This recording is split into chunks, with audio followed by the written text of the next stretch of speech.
회장님이십니까? 23층 회장실 문이 열렸습니다.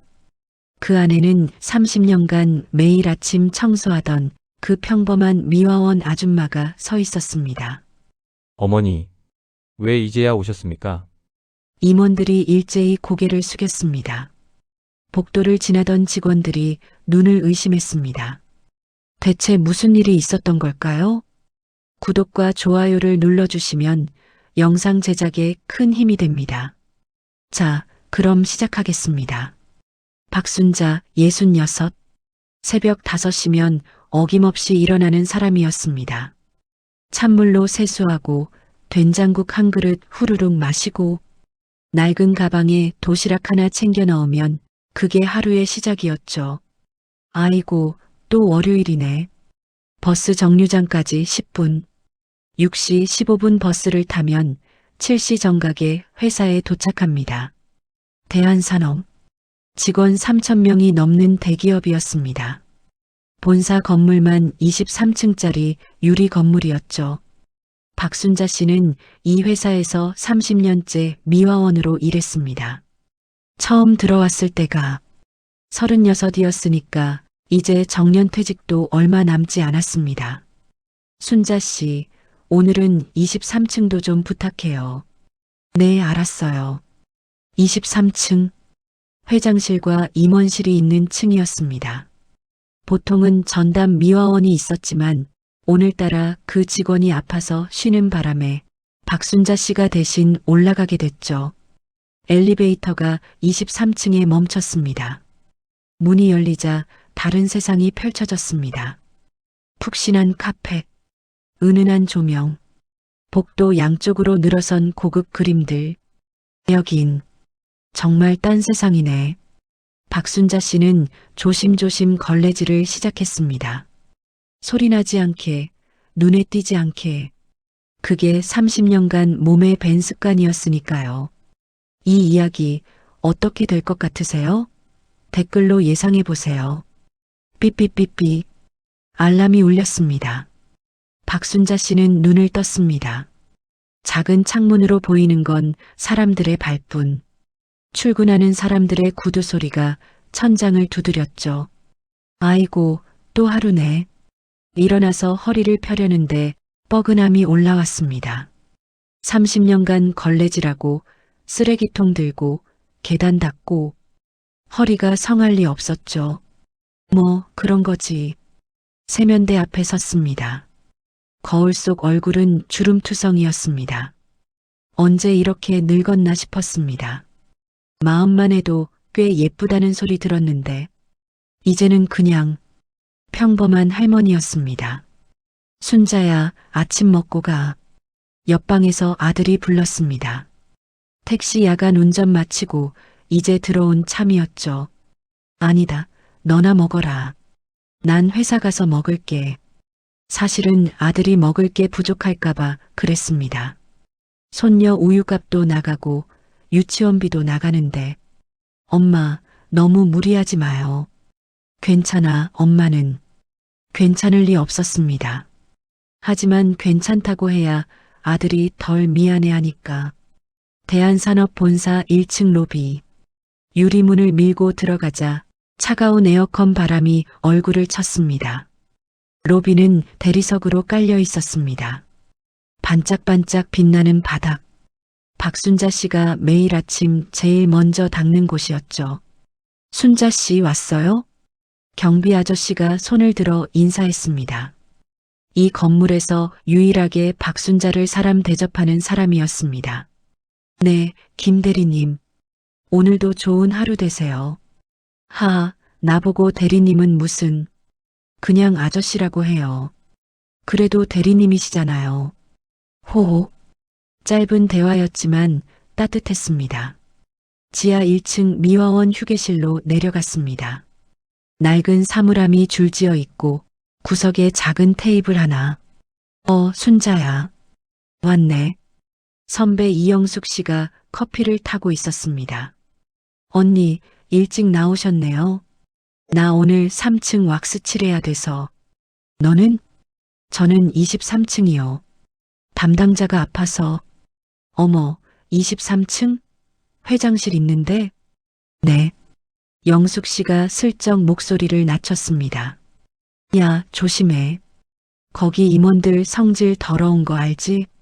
알아요, 언니. 괜찮아요. 특히 강민호 전무. 그 사람 진짜 쓰레기야. 지난번에 청소 늦었다고 파트 아줌마한테 뭐라 한 거 알아? 박순자는 고개를 끄덕였습니다. 소문은 들었죠. 조용히 일하고 나올게요. 그래, 힘내. 엘리베이터 문이 열렸습니다. 23층은 정말 달랐습니다. 1층부터 22층까지와는 완전히 다른 세상이었죠. 복도 바닥은 광택이 났습니다. 벽에는 비싼 그림들이 걸려 있었습니다. 공기 냄새부터 달랐습니다. 박순자는 청소 도구를 꺼냈습니다. 조용히 눈에 띄지 않게 휴지통을 비우고 화장실을 닦고 유리창을 닦았습니다. 아! 갑자기 뒤에서 목소리가 들렸습니다. 돌아보니 김 부장이었습니다. 인사팀 부장. 강민호 전무의 오른팔. 네. 여기 커피 자판기 앞에 뭐 흘렸는데 닦아? 보니 커피가 바닥에 조금 튀어 있었습니다. 아, 네. 지금 바로 닦을게요. 빨리 좀. 회의 들어가야 되는데. 말투가 퉁명스러웠습니다. 아니, 무례했습니다. 박순자는 아무 말 하지 않았습니다. 그냥 걸레를 들고 가서 닦았습니다. 김 부장은 구두 뒤축으로 바닥을 톡톡 쳤습니다. 제대로 닦아? 자국 남으면 또 불러. 네. 그는 그대로 회의실로 들어갔습니다. 문이 쾅 닫혔습니다. 박순자는 한참을 그 자리에 쪼그려 앉아 있었습니다. 참아, 박순자. 3개월만 더 참으면 퇴직이야. 청소를 마치고 도구를 정리하는데 회장실 앞을 지나가게 됐습니다. 두꺼운 나무문, 황금색 손잡이, 문패에는 회장실이라고 적혀 있었습니다. 박순자는 문득 멈춰 섰습니다. 최 회장님, 30년 전 이 회사에 들어올 때 면접을 본 사람이 바로 최 회장이었습니다. 당시 최 회장은 환갑이 막 지난 나이였죠. 카리스마 있고 목소리가 크고 눈빛이 날카로웠습니다. 그런데 면접장에서 박순자를 보더니 갑자기 표정이 변했었죠. 당신 이름이 뭐요? 박순자입니다. 나이는 36입니다. 최 회장은 한참을 박순자를 바라봤습니다. 뭔가 생각에 잠긴 듯한 표정이었습니다. 자식은? 아들 하나 있습니다. 7살이요. 그래. 면접은 짧게 끝났습니다. 그리고 다음날 합격 통보를 받았죠. 이상했습니다. 미화원 면접에 회장이 직접 나올 리도 없고 질문도 이상했습니다. 하지만 당장 돈이 필요했던 박순자는 그냥 감사하게 생각하고 일을 시작했습니다. 그 후 30년, 최 회장은 가끔 복도에서 박순자와 마주쳤습니다. 그럴 때마다 묘한 표정으로 바라봤죠. 뭔가 하고 싶은 말이 있는 듯한, 하지만 참는 듯한. 박순자는 그게 뭔지 알 수 없었습니다. 그리고 3년 전, 최 회장이 쓰러졌습니다. 뇌졸중이었습니다. 그 후로 요양병원에 입원해 있다는 소문만 들렸죠. 회장님, 편안하시길. 박순자는 회장실 문 앞에서 짧게 고개를 숙였습니다. 그 순간, 야, 거기 뭐 하는 거야? 뒤에서 날카로운 목소리가 들렸습니다. 깜짝 놀라 돌아보니 강민호 전무가 서 있었습니다. 정장 차림의 차가운 얼굴, 눈빛이 쏘아붙였습니다. 아, 저는 청소하러 왔다가 회장실 앞에서 왜 어슬렁거려? 죄송합니다. 그냥 뭐? 강민호가 한 걸음 다가왔습니다. 설마 엿들으려고 한 건 아니겠지? 네, 아니에요. 저는 그냥 회장님 안 계신 거 알고 기웃거리는 거 아니야? 그게 아니라 박순자의 목소리가 떨렸습니다. 30년 동안 한 번도 이런 대우를 받아본 적 없었습니다. 이봐요, 청소원. 강민호가 차갑게 말했습니다. 당신 같은 사람이 2층에 올라올 자격이나 돼? 청소나 똑바로 하고 주제 파악 좀 해요. 알겠어? 죄송합니다. 박순자는 고개를 숙였습니다. 강민호는 코웃음을 치고는 회의실로 들어갔습니다. 복도에 박순자만 남았습니다. 그는 한참을 그 자리에 서 있었습니다. 가슴이 답답했습니다. 눈물이 날 것 같았지만 참았습니다. 참아. 3개월만 더. 하지만 그날 밤 잠을 이룰 수 없었습니다. 그런데 그날 모든 게 달라지기 시작했습니다. 3일 후 지하 1층 미화원 휴게실. 순자야, 밥 먹어. 영숙 씨가 도시락을 펼쳤습니다. 박순자도 자리에 앉아 뚜껑을 열었죠. 언니, 요즘 회사 분위기 이상하지 않아요? 응? 뭐가? 23층 쪽이요. 임원들이 매일 회의하고. 영숙 씨가 주위를 둘러보고는 목소리를 낮췄습니다. 야, 너 모르냐? 최 회장님 돌아가시면 회사 경영권 넘어간대. 네. 아직 살아계신데요? 그러니까 말이야. 근데 회장님 상태가 안 좋다잖아. 말도 못하고 의식도 오락가락하고. 영숙 씨가 한숨을 쉬었습니다. 강민호 전무가 다 해먹으려고 혈안이래. 원래 회장님 조카인데 회사 물려받으려고 별짓을 다 한다더라. 그렇구나. 야, 우리는 그냥 조용히 일이나 하자. 윗사람들 싸움에 우리가 낄 이유 없어. 박순자는 고개를 끄덕였습니다. 하지만 마음 한구석이 불편했습니다. 다음 날 오전 23층 임원 회의실 앞. 박순자는 또 23층 청소를 맡게 됐습니다. 원래 담당자가 사직했다는 소식이었죠. 23층은 왜 자꾸 사람이 바뀌는 걸까? 회의실 앞을 지나는데 안에서 목소리가 들렸습니다. 전무님, 이대로 가면 문제 없습니다. 김 부장의 목소리였습니다. 최 회장님 상태가 이러니 유 원장이 어떻든 법적으로 다툴 여지는 충분합니다. 그래도 조심해야지. 만약 회장이 정신 차리기라도 하면. 그럴 리 없습니다. 의사가 뭐래요? 이제 시간 문제라고. 박순자는 얼른 자리를 피했습니다. 들으면 안 될 이야기 같았으니까요. 하지만 가슴이 철렁했습니다. 회장님이 돌아가시길 기다리다니. 청소를 마치고 돌아가려는데 강민호 전무가 또 나타났습니다. 아, 당신. 청소원. 네. 내 사무실 좀 들어와 봐. 네. 불길한 예감이 들었지만 박순자는 따라 들어갔습니다. 넓은 사무실. 책상 위에는 서류가 가득했고 벽에는 골프 트로피들이 진열돼 있었습니다. 책상 밑에 먼지 있어. 닦아? 아, 네. 박순자가 쪼그려 앉아 닦기 시작했습니다. 강민호는 의자에 앉아 다리를 꼬고 박순자를 내려다봤습니다. 당신 여기서 몇 년 일했지? 30년 됐습니다. 30년? 하, 오래 했네. 그럼 최 회장님 잘 알겠네? 박순자의 손이 잠깐 멈췄습니다. 그냥 뵙기만 했습니다. 뵙기만? 강민호가 비웃었습니다. 회장이 당신한테 뭐 말한 적 없어? 없습니다. 정말? 네. 강민호가 갑자기 책상을 탁 쳤습니다. 거짓말하지 마. 박순자가 깜짝 놀라 뒤로 물러섰습니다. 저 정말 모릅니다.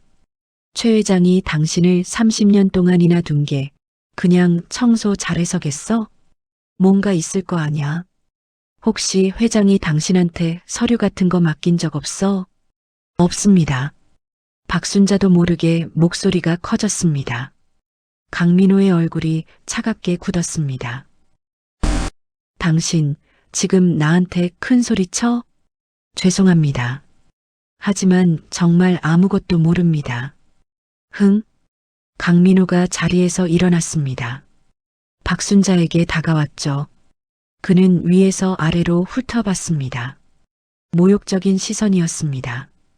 당신 같은 청소원 주제에 여기서 30년이나 버틴 게 이상하단 말이야. 혹시 회장한테 잘 보여서 뭔가 얻어먹으려고 한 거 아니야? 박순자의 얼굴이 새하얘졌습니다. 그게 무슨 말씀이세요?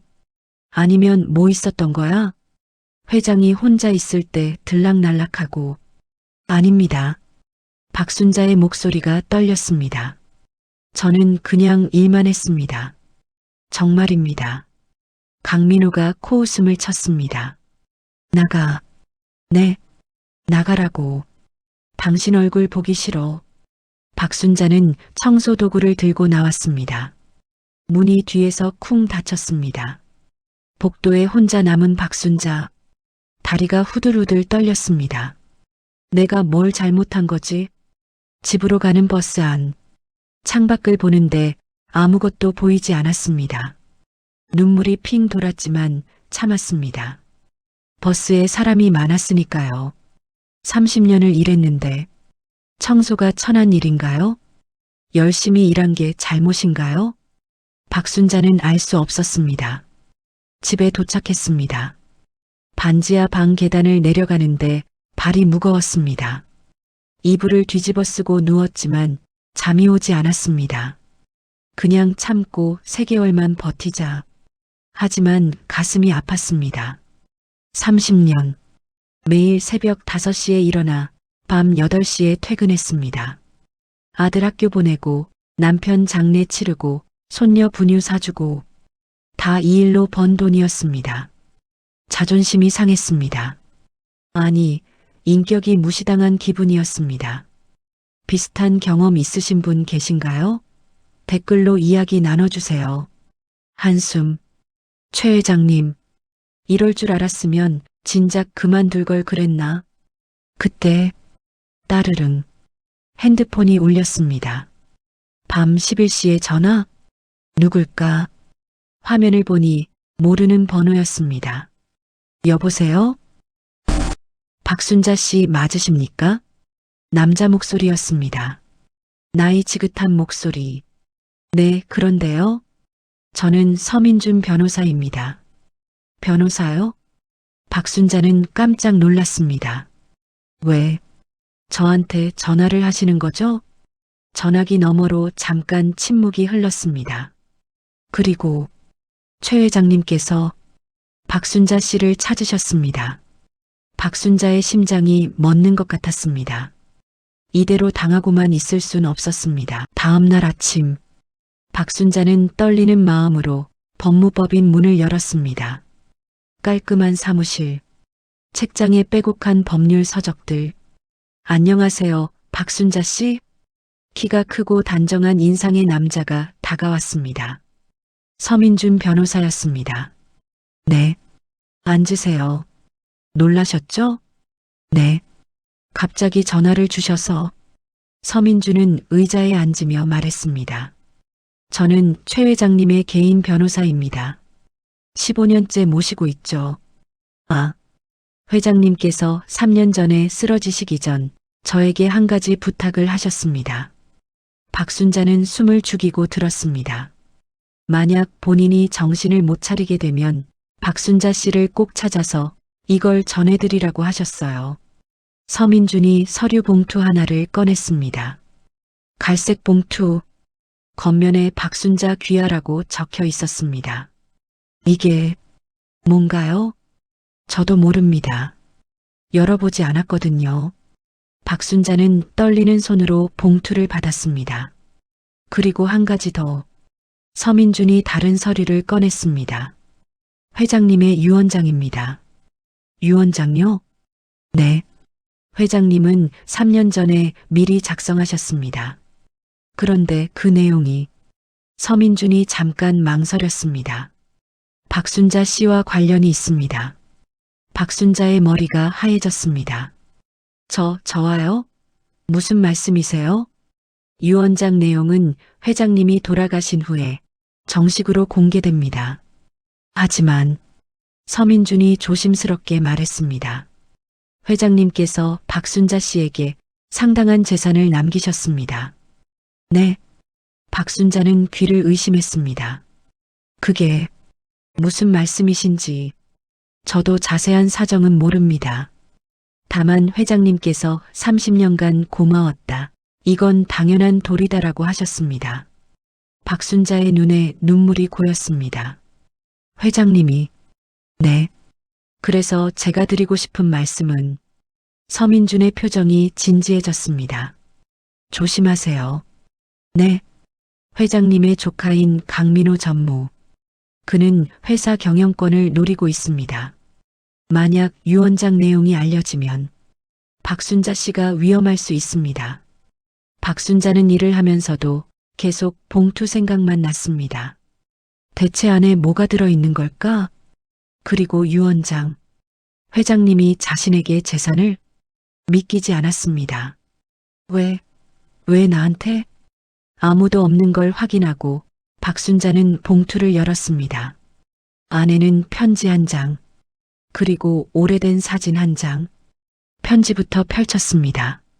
순자 씨에게 이 편지를 읽고 계시다면 아마 저는 이미 정신을 잃었거나 세상을 떠났을 것입니다. 30년 전 당신을 처음 봤을 때 저는 깜짝 놀랐습니다. 당신이 누군가와 너무 닮아 있었기 때문입니다. 제 딸, 35년 전에 잃어버린 제 딸 말입니다. 당신의 나이, 당신의 눈빛, 심지어 말투까지. 하지만 확신할 수 없었습니다. 세상에 닮은 사람은 많으니까요. 그래서 저는 당신을 회사에 두었습니다. 30년 동안 관찰하고 살펴보고 알아가고자 했습니다. 하지만 끝내 물어보지 못했습니다. 만약 아니라면 당신에게 상처가 될까봐.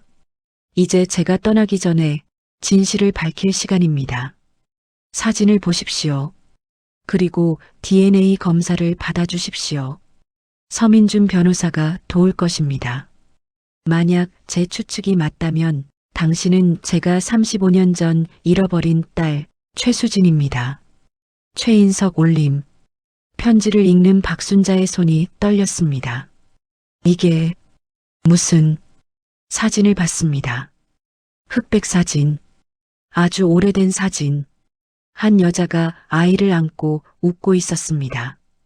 여자는 젊었고 행복해 보였습니다.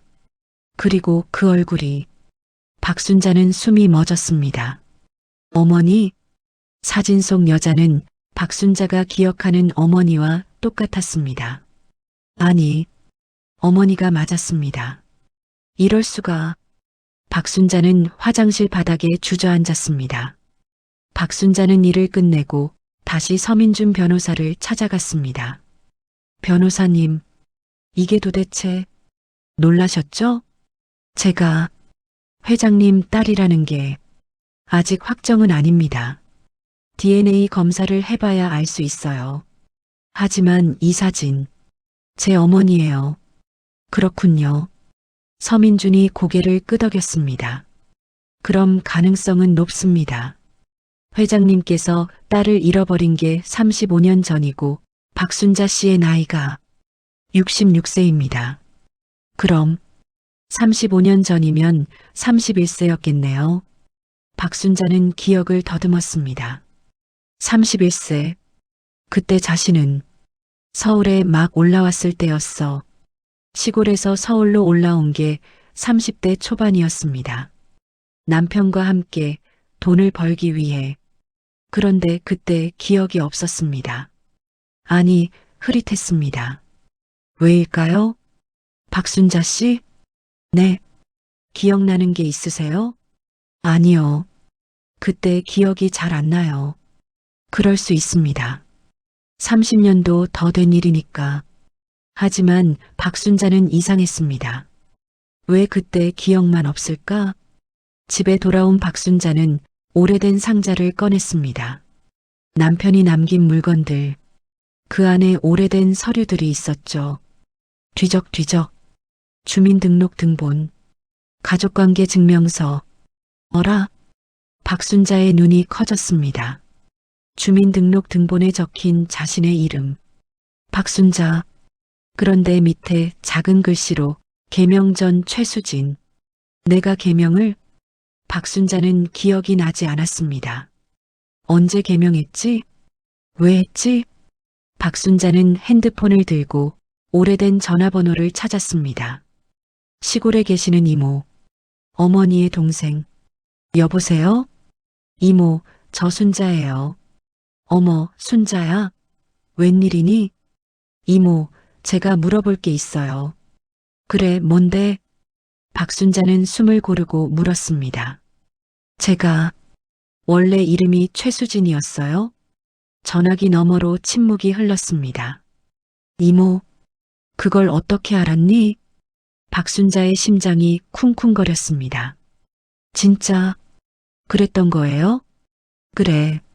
너는 원래 서울에서 태어났어. 부잣집 딸이었지. 그럼 내 부모는? 순자야. 이모의 목소리가 떨렸습니다. 너는 5살 때 유괴당했었어. 박순자의 머리가 하얘졌습니다. 네. 그때 내 친부모가 미쳐서 찾았지. 하지만 못 찾았어. 그리고 너는 우리 시골에 버려져 있었고, 언니가, 내 어머니가 너를 발견해서 키웠어. 기억 안 나지?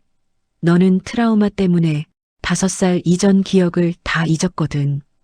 박순자는 말을 잇지 못했습니다. 나중에 크면서 내가 점점 안정되길래 우리도 그 이야기를 안 했어. 그리고 내가 20살 때 법적으로 우리 가족으로 입적시키면서 이름도 박순자로 바꿨지. 그럼 내 친부모는 최인석 대한산업회장이었어. 그 사람이 내 진짜 아버지야. 전화기가 바닥에 떨어졌습니다. 박순자는 밤새 한숨도 못 잤습니다. 내가 회장님의 딸이라니. 믿기지 않았지만 모든 퍼즐이 맞아떨어졌습니다.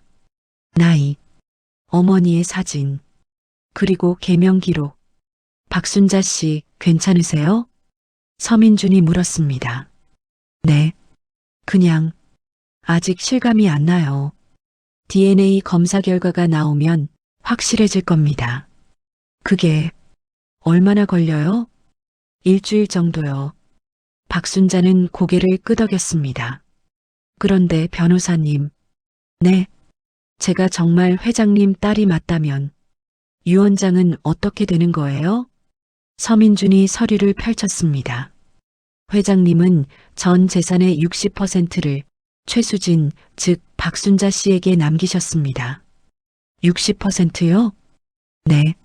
나머지 40%는 회사 임직원 복지기금과 자선단체에 기부하도록 했고요. 그럼 강민호 전무는 단 한 푼도 없습니다. 박순자는 숨이 막혔습니다. 그럼 강민호 전무가 알면 네, 아마 미쳐 날뛸 겁니다.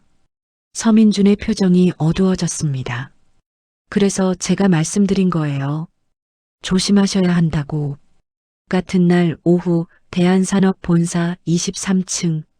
박순자는 일을 하면서도 머릿속이 복잡했습니다. 내가 진짜 회장님 딸이라면 이 회사가 내 거라는 건가? 상상이 되지 않았습니다. 그때 야, 청소원. 김 부장의 목소리였습니다. 박순자는 깜짝 놀라 돌아봤습니다. 네, 전무님이 부르신대. 빨리 가봐. 네, 불길한 예감이 들었습니다. 문을 열고 들어가니 강민호가 의자에 앉아 있었습니다. 그리고 책상 위에는 갈색 봉투, 박순자가 받았던 바로 그 봉투였습니다. 이게 어떻게... 앉아. 강민호의 목소리가 차가웠습니다. 박순자는 떨리는 다리로 의자에 앉았습니다. 당신 서민준 변호사 만났지? 대답 안 해? 다 알아. 강민호가 봉투를 집어 던졌습니다. 박순자의 발 앞에 떨어졌죠. 최수진.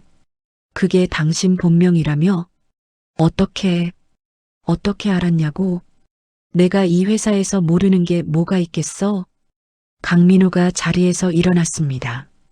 30년 동안 청소원으로 처박혀 있던 것도 모자라 이제 와서 회장 딸 행세를 하겠다고? 저는 그런 게 아니에요. 닥쳐. 강민우가 소리쳤습니다. 당신 같은 게 감히 이 회사를 노려? 아니에요. 저는 그냥 그냥 유산이나 챙기려고. 강민우가 박순자에게 다가왔습니다. 위협적인 자세였습니다. 잘 들어, 박순자. 아니, 최수진이든 뭐든.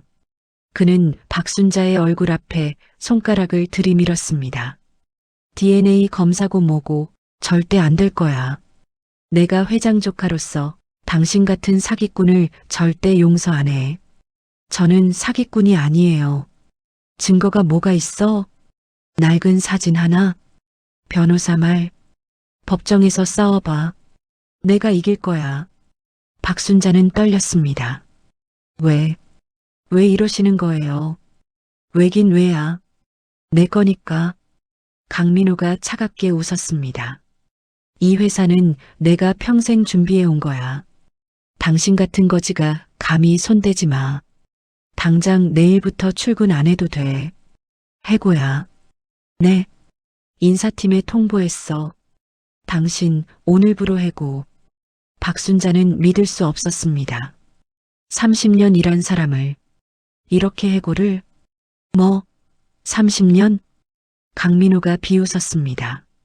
30년 청소한 게 뭐가 대단해? 당신 대신할 사람 얼마든지 있어. 박순자의 눈에 눈물이 고였습니다. 나가라고. 박순자는 비틀거리며 일어났습니다. 문을 나서는데 뒤에서 강민우의 목소리가 들렸습니다. 참 하나 더. 서민준 변호사 만나지 마. 만나면 당신 아들이 다칠 수도 있어. 박순자의 등에 식은땀이 흘렀습니다. 무슨 말씀이세요? 택시 운전하지? 당신 아들. 밤 늦게 운전하면 위험한 거 알지? 사고가 날 수도 있고. 박순자는 돌아봤습니다. 강민우는 웃고 있었습니다. 악마 같은 미소였습니다. 박순자는 집에 돌아와 이불을 뒤집어 쓰고 울었습니다. 30년. 30년을 일했는데 하루아침에 해고. 그리고 협박. 아들을 건드리겠다고. 무서웠습니다. 유산? 회사? 그런 거 필요 없었습니다. 그냥 아들이, 손녀가 안전하면 됐습니다. 포기해야 하나? 따르릉. 핸드폰이 울렸습니다. 서민준 변호사였습니다. 여보세요? 박순자 씨, 큰일 났습니다. 네. 강민우 전무가 법원에 가처분 신청을 냈어요. 가처분이요? 네. 회장님의 유언장 효력을 정지시키려는 겁니다. 그리고 서민준의 목소리가 어두워졌습니다. 저를 회장님 개인 변호사 자격에서 해임시키려고 하고 있어요. 그게 가능한가요? 회장님이 의식불명이니까 법적 대리인을 주장할 수 있습니다. 그리고 강민우가 조카니까 법원이 받아들일 가능성이 있어요. 박순자는 절망했습니다. 그럼 이제 어떻게 해요? DNA 검사 결과를 기다려야 합니다. 그게 유일한 증거예요. 하지만 그 사람이 제 아들을. 박순자는 차마 말을 잇지 못했습니다. 박순자 씨. 네. 혹시 회장님께서 당신에게 다른 걸 남기신 적 없나요? 다른 거요? 네. 편지나 사진 말고 다른 물건이나. 박순자는 기억을 더듬었습니다. 다른 물건? 그때 문득 떠올랐습니다.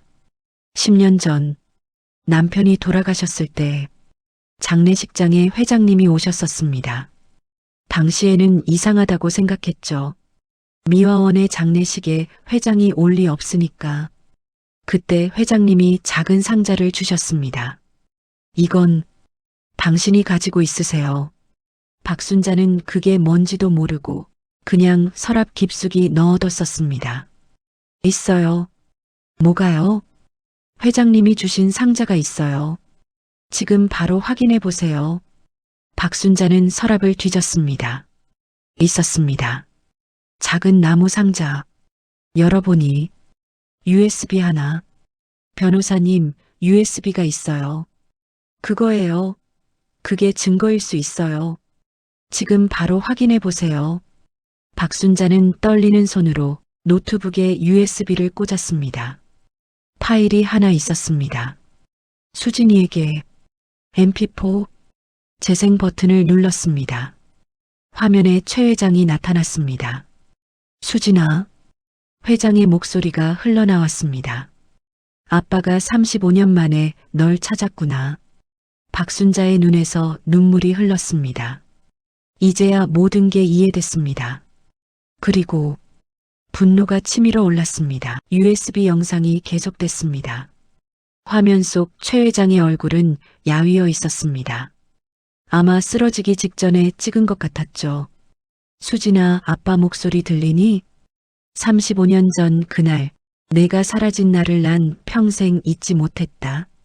내 엄마는 그 충격으로 1년 만에 세상을 떠났어. 난 미친 듯이 너를 찾았지만 찾을 수 없었다. 그리고 30년 전 면접장에서 널 봤을 때 아빠는 직감했어. 이 사람이 내 딸이다. 하지만 확신할 수 없었어. DNA 검사를 하려고 했지만 만약 아니라면 너에게 상처가 될까봐 참아 못했다. 그래서 난 30년 동안 너를 곁에 뒀어. 매일 볼 수 있게. 청소원으로 일하게 해서 미안하구나. 하지만 그게 유일한 방법이었다. 가까이에서 너를 보고 지켜주고 확인하고 싶었으니까. 그리고 이제 난 확신해. 넌 내 딸이야, 수진아. 박순자는 소리내어 울었습니다. 아버지, 영상이 계속됐습니다. 수진아, 아빠가 이 영상을 남기는 건 중요한 이유가 있어. 내 조카 강민호. 그 자식이 회사를 노리고 있다. 아빠는 3년 전부터 그 자식이 무슨 짓을 하는지 다 조사했어. 비자금 조성, 주가 조작, 횡령, 증거도 다 모았다. 이 USB 안에 다 들어있어. 박순자는 숨을 죽였습니다. 수진아, 이 증거를 가지고 서민준 변호사를 찾아가거라. 그리고 당당히 내 권리를 찾아. 너는 내 딸이야. 아무도 너를 무시하거나 협박하거나 빼앗아갈 수 없어. 아빠가 지켜줄게. 이 증거로. 최 회장의 눈에도 눈물이 고였습니다. 미안하다, 수진아. 30년 동안 내 옆에 있으면서도 아빠라고 말하지 못해서 사랑한다. 우리 딸. 영상이 끝났습니다. 박순자는 한참을 울었습니다. 다음 날 박순자는 USB를 들고 변호사 사무실로 달려갔습니다. 변호사님, 박순자 씨? 무슨 일이세요? 이거 보세요. 서민주는 USB를 받아 노트북에 연결했습니다. 영상을 보는 그의 얼굴이 점점 굳어졌습니다. 이건 증거예요. 강민호 전무의 비리 증거예요. 영상이 끝나자 서민주는 다른 파일들을 열어봤습니다. 회계장부, 통장 사본, 녹음 파일, 이메일 내역, 모든 게 완벽하게 정리돼 있었습니다. 박순자 씨, 아니 수진 씨, 서민준이 천천히 말했습니다. 이건 단순한 유산 분쟁이 아닙니다. 이건 형사사건이에요. 네. 강민호 전무는 지난 3년 동안 회사 돈 120억 원을 횡령했습니다. 그리고 주가 조작으로 부당이득 80억을 챙겼어요. 이건 징역감입니다. 박순자는 믿을 수 없었습니다. 그럼 이제 어떻게 해요? 일단 검찰에 고발장을 제출합니다. 그리고 서민준이 미소를 지었습니다. 역습을 시작하죠. 강민호는 사무실에서 서류를 검토하고 있었습니다. 가처분 신청서, 유언장 효력 정지, 변호사 해임, 곧 다 내 거야. 그때 똑똑 노크 소리가 들렸습니다. 들어와. 문이 열리고 박순자가 들어왔습니다. 너. 강민호는 눈을 찌푸렸습니다. 출근 정지라고 했잖아. 할 말이 있어서 왔어요. 박순자의 목소리가 달랐습니다. 떨리지 않았습니다. 강민호는 의아했습니다. 뭐? 박순자는 강민호의 책상 위에 서류 뭉치를 내려놓았습니다. 이게 뭔데? 보시면 알아요. 강민호는 서류를 펼쳤습니다. 그리고 얼굴이 하얘졌습니다. 이게 비자금 조성 내역이에요. 지난 3년간 전무님이 빼돌린 120억 원. 그리고 주가 조작 증거. 부당이득 80억 원. 다 여기 있네요. 강민호는 벌떡 일어났습니다. 이걸 어디서? 최 회장님께서 주셨어요. 뭐? 제 아버지께서요. 박순자가 강민호를 똑바로 쳐다봤습니다. 전무님, 아니, 강민호 씨. 박순자의 말투가 변했습니다. 이제부터는 제가 질문하겠습니다. 강민호는 당황했습니다. 뭐야? 너 지금. 첫 번째 질문. 왜 제 아들을 협박하셨죠? 두 번째 질문. 120억을 어디에 숨겨뒀나요? 이봐, 너 지금. 세 번째 질문. 박순자가 한 걸음 다가갔습니다. 30년 동안 저를 그리고 다른 직원들을 무시하고 괴롭힌 이유가 뭔가요? 강민호는 말을 잃었습니다. 대답 안 하셔도 돼요. 박순자가 다른 서류를 꺼냈습니다. 검찰 고발장이에요. 오늘 오후 5시에 제출됩니다. 그리고 이 증거들은 전부 법원과 금융감독원에 제출될 거예요. 너, 감히가 아니에요. 박순자가 차분하게 말했습니다. 저는 최수진이에요. 대한산업 창립자 최인석 회장의 딸. 그리고 이 회사의 정당한 상속자예요. 강민호는 뒷걸음질 쳤습니다. DNA 검사 결과가 나왔어요. 99.99% 일치. 저는 회장님의 친딸이 맞아요. 대한산업 본사 로비. 검찰 수사관 3명이 들어왔습니다. 강민호 전무님 계십니까? 직원들이 웅성거렸습니다. 여긴 무슨 일이세요? 횡령 및 주가 조작 혐의로 강민호 씨를 조사하러 왔습니다. 로비가 술렁였습니다. 저녁 8시 뉴스. 대한산업 강민호 전무 120억 횡령 혐의로 검찰 조사. 뉴스가 터졌습니다. 최인석 회장의 친딸 35년 만에 극적 발견. 청소원으로 30년 일한 재벌 상속녀. 언론이 들끓었습니다. 박순자는 소파에 앉아 뉴스를 보고 있었습니다. 믿기지 않았습니다. 이게 정말 현실인가? 그때 전화가 왔습니다. 아들이었습니다. 엄마, 뉴스 봤어요? 엄마가 재벌 딸이라니. 그래. 어떻게 된 거예요? 나도 아직 실감이 안 난다. 박순자는 창밖을 바라봤습니다. 30년을 청소원으로 살았습니다. 누구도 알아봐주지 않았고 누구도 존중해주지 않았습니다. 하지만 이제 엄마 괜찮으세요? 응, 괜찮아. 박순자는 미소 지었습니다. 이제 괜찮을 것 같아. 3일 후 서민준 변호사 사무실. 수진 씨, 문제가 생겼습니다. 서민준의 표정이 어두웠습니다. 무슨 문제요?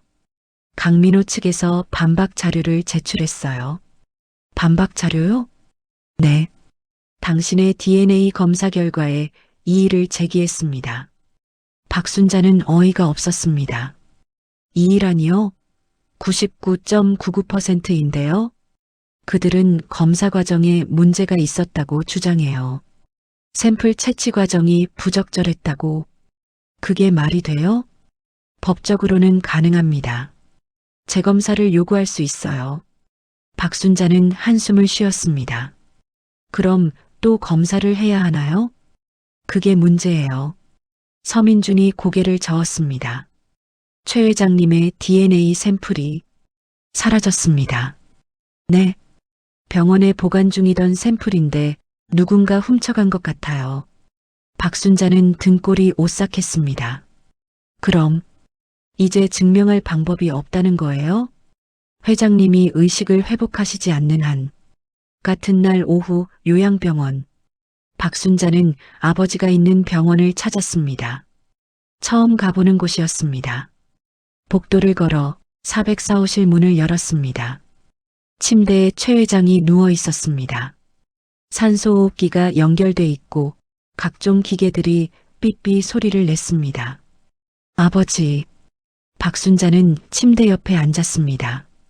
최 회장의 손을 잡았습니다. 차가웠습니다. 저예요. 수진이에요. 아버지 딸. 회장은 눈을 감고 있었습니다. 미동도 없었죠. 아버지가 남긴 영상 봤어요. USB도 받았고요. 아버지가 30년 동안 저를 곁에서 지켜봐 주셨던 거 이제야 알았어요. 박순자의 눈에 눈물이 고였습니다. 미안해요, 아버지. 진작 알아봤어야 하는데 저는 너무 둔했어요. 심전도 기계의 소리만 울렸습니다. 아버지, 일어나 주세요. 제발. 하지만 최 회장은 반응이 없었습니다. 집에 돌아온 박순자는 지쳐서 소파에 앉았습니다. 이대로 포기해야 하나? DNA 샘플도 사라지고 아버지도 의식이 없고 강민호는 계속 법적 공방을 벌이고 있었습니다. 그때 문자가 왔습니다. 알 수 없는 번호. 당장 손 떼지 않으면 손주에게 해를 끼칠 수도 있습니다. 박순자는 심장이 철렁했습니다. 손녀를 다시 문자가 왔습니다. 유치원 앞 사진. 손녀가 유치원 문을 나서는 사진이었습니다. 안 됐어요? 누군가 손녀를 미행하고 있었습니다. 박순자는 손이 떨렸습니다. 박순자는 잠을 이룰 수 없었습니다. 그냥 포기할까? 돈? 회사? 그런 거 필요 없었습니다. 손녀만 안전하다면. 하지만 아니야. 박순자는 고개를 저었습니다. 이대로 물러서면 또다시 당하는 거야. 30년 동안 그렇게 살았잖아. 이제는 달라져야 해. 박순자는 핸드폰을 들었습니다. 서민준에게 전화를 걸었습니다. 변호사님. 네, 수진 씨. 계속 싸우겠습니다. 정말요? 네. 협박 같은 건 신경 쓰지 않겠어요. 경찰에 신고하고 보호받으면 되죠. 서민준이 잠깐 침묵했습니다. 알겠습니다. 그럼 다른 방법을 찾아보죠. 다른 방법이요? 네. 회장님의 과거 기록들을 뒤져보겠습니다. 혹시 다른 증거가 있을 수도 있어요. 5일 후 서민준 변호사 사무실. 수진 씨 찾았습니다. 서민준이 흥분된 목소리로 말했습니다. 뭘 찾았는데요? 회장님의 개인 금고에서 35년 전 자료를 찾았어요. 서민준이 낡은 서류 봉투를 꺼냈습니다. 이건 당신이 유괴됐을 때 경찰 조사 자료예요. 그리고 여기 보세요. 서민준이 사진 한 장을 꺼냈습니다. 흑백 사진. 5살쯤 된 여자아이가 한 여자와 함께 찍은 사진이었습니다. 이게 당신이에요, 수진 씨. 그리고 이 여자는. 박순자는 사진을 자세히 봤습니다. 이모. 네. 당신을 키운 이모분이 맞나요? 맞아요. 근데 왜 이모가? 서민준이 심각한 표정으로 말했습니다. 수진 씨, 사실은. 그는 서류를 펼쳤습니다. 당신은 유괴된 게 아니었어요. 네. 당신 친어머니, 그러니까 회장님의 부인은 35년 전에 병으로 돌아가셨어요. 네. 그 당시 회장님은 사업 때문에 너무 바빴고 어린 당신을 돌볼 수 없었죠. 그래서 친어머니의 동생, 즉 이모에게 당신을 잠시 맡겼어요. 박순자는 믿을 수 없었습니다. 그런데 서민준이 다른 서류를 꺼냈습니다. 이모가 당신을 데리고 시골로 내려갔어요. 그리고 연락을 끊었습니다. 왜요? 돈 때문이었어요. 박순자는 숨이 막혔습니다. 회장님이 이모에게 양육비를 주기로 했는데 이모는 더 많은 돈을 요구했어요. 회장님이 거절하자 이모는 당신을 데리고 도망쳤습니다. 그리고 당신의 이름을 바꾸고 자기 딸인 것처럼 키웠어요. 회장님은 미친 듯이 찾았지만 이모가 워낙 철저히 숨어서 35년 동안 찾을 수 없었던 거예요. 박순자는 머리가 어지러웠습니다. 그럼 내가 기억을 잃은 건 이모가 당신에게 약을 먹였을 가능성이 있어요. 기억을 지우기 위해서 박순자는 주저앉았습니다. 그럼 이모가 나를 네, 유괴범이에요. 충격이었습니다. 자신을 키워준 이모가 사실은 자신을 납치한 사람이었다니. 하지만 다행히 이 자료들이 있으니 DNA 검사 없이도 당신의 신분을 증명할 수 있어요. 같은 날 오후 법원 긴급 심리가 열렸습니다. 강민호 측 변호사와 박순자 측 변호사가 마주 앉았습니다. 판사가 말했습니다.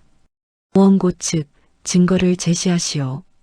서민준이 일어났습니다. 재판장님, 35년 전 경찰 조사 자료, 병원 기록, 그리고 증인 진술서를 제출합니다. 서류가 제출됐습니다. 강민호 측 변호사가 당황했습니다. 재판장님, 저 자료들은 조용히 하시오. 판사가 서류를 검토했습니다. 한참 후 증거가 충분합니다. 박순자, 본명 최수진 씨는 최인석 회장의 친딸임이 인정됩니다. 재판장님, 강민호가 벌떡 일어났습니다. 저건 조작된 자료입니다. 조용히 하시오. 다음 발언 시 법정 모욕죄로 처벌하겠습니다. 강민호는 이를 갈았습니다. 그리고 강민호 씨의 가처분 신청은 기각합니다. 최인석 회장의 유언장은 유효하며 박순자 씨가 정당한 상속인임을 인정합니다. 쾅! 판사가 망치를 내려쳤습니다. 박순자는 비틀거렸습니다. 서민준이 부축했습니다. 수진 씨, 괜찮으세요? 네. 그냥 믿기지가 않아서요. 이겼어요. 우리가 이긴 거예요. 박순자는 하늘을 올려다봤습니다. 파란 하늘이 보였습니다. 아버지, 감사합니다. 그날 저녁 대한산업본사 강민호는 사무실을 정리하고 있었습니다. 검찰 조사가 곧 시작될 예정이었고 회사에서 쫓겨나는 것도 시간 문제였습니다. 똑똑 문이 열렸습니다. 박순자가 들어왔습니다. 뭐하러 왔어? 강민호가 쏘아붙였습니다. 사과하러 왔어요. 뭐? 박순자가 고개를 숙였습니다. 미안해요. 제가 좀 더 일찍 진실을 알았다면 이렇게까지 안 됐을 텐데. 강민호는 비웃었습니다. 사과? 지금 날 조롱하는 거야? 아니에요. 박순자가 고개를 들었습니다. 저는 정말로 미안해요. 전무님도, 아니, 민호 씨도 나름대로 힘들었을 거예요. 회장님의 조카로 태어나 항상 기대를 받고 압박을 받았겠죠. 강민호의 표정이 흔들렸습니다. 하지만 그게 다른 사람을 괴롭히고 범죄를 저지를 이유는 안 돼요. 박순자가 서류를 내밀었습니다. 이건 합의서예요. 횡령한 돈을 갚고 진심으로 사과한다면 고소를 취하하겠어요. 강민호는 서류를 받아들지 않았습니다. 왜? 전 복수가 하고 싶은 게 아니에요. 그냥 제대로 살고 싶을 뿐이에요. 민호 씨도 마찬가지잖아요. 강민호는 고개를 떨궜습니다. 한참 후, 미안합니다. 작은 목소리였습니다.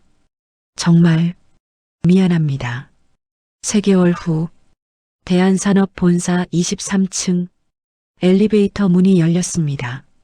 박순자가 와 이계속 내렸습니다.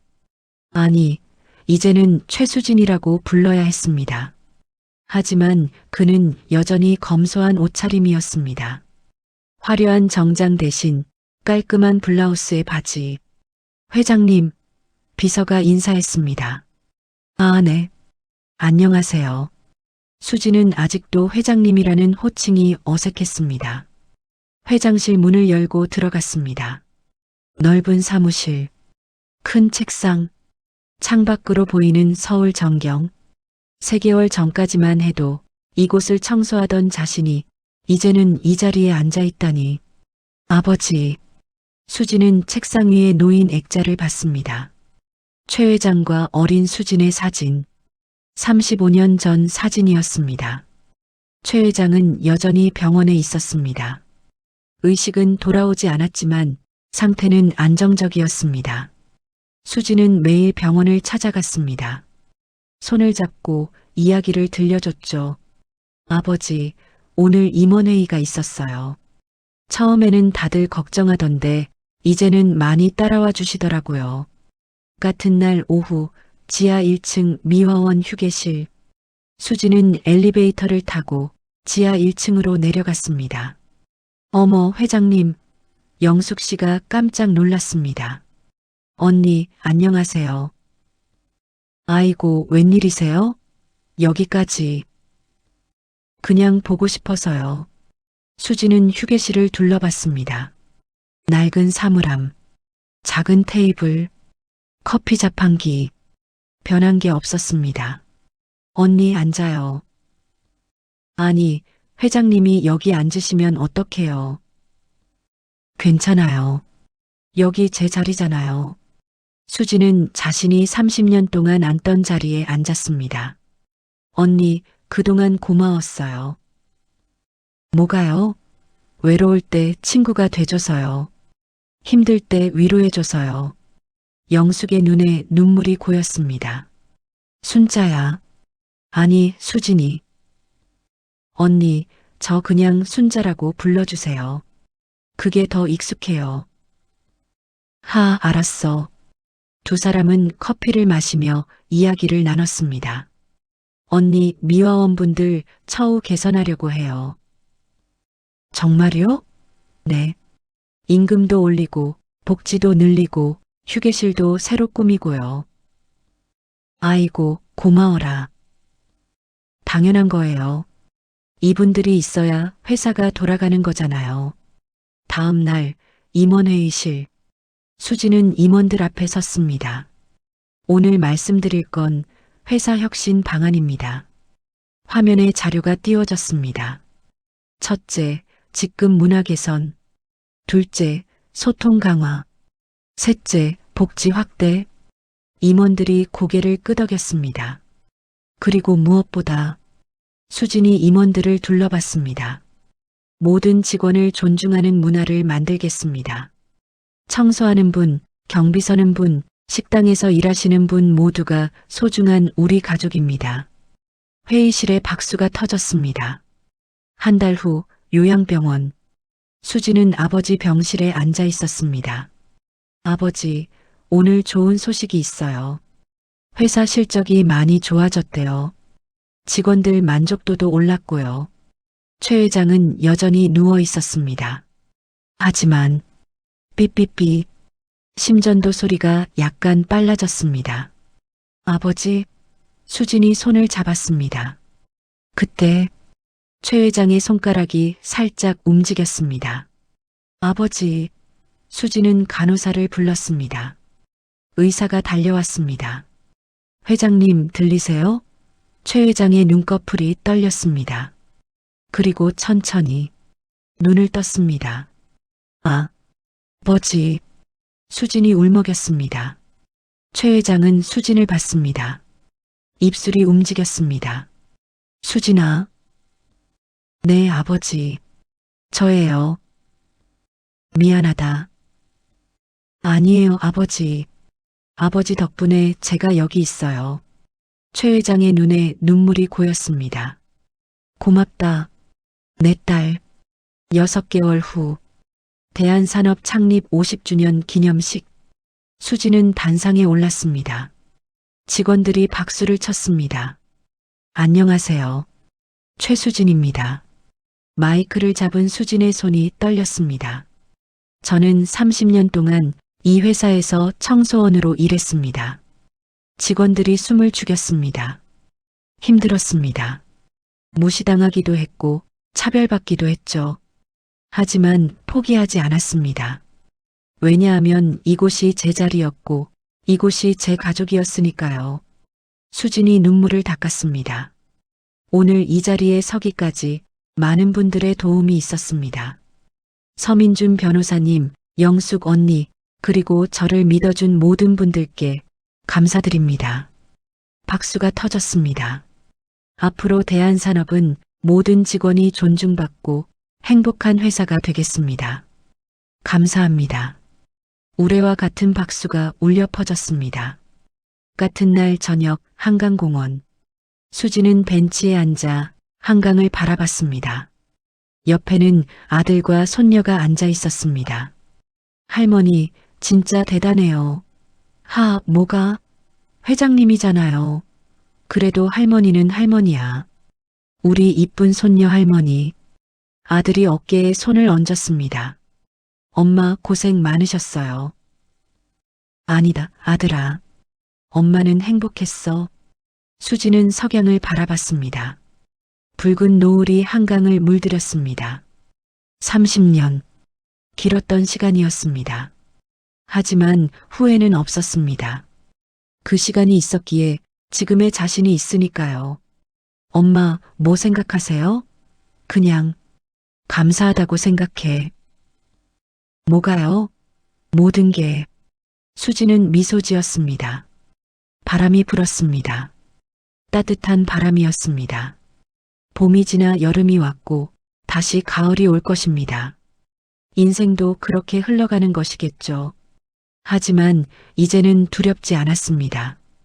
왜냐하면 이제야 진짜 제 인생을 살 수 있을 것 같습니다. 그로부터 1년. 최수진은 대한산업을 이끌며 직원들과 함께 성장하는 회사를 만들었습니다. 최 회장은 건강을 회복해 이제는 수진과 함께 산책을 다닙니다. 강민호는 합의서에 서명하고 횡령한 돈을 모두 갚았습니다. 그리고 지금은 작은 회사에서 새로운 삶을 시작했습니다. 수지는 여전히 가끔 지하 1층 휴게실에 내려가 미화원분들과 커피를 마십니다. 그곳이 바로 자신의 뿌리이니까요.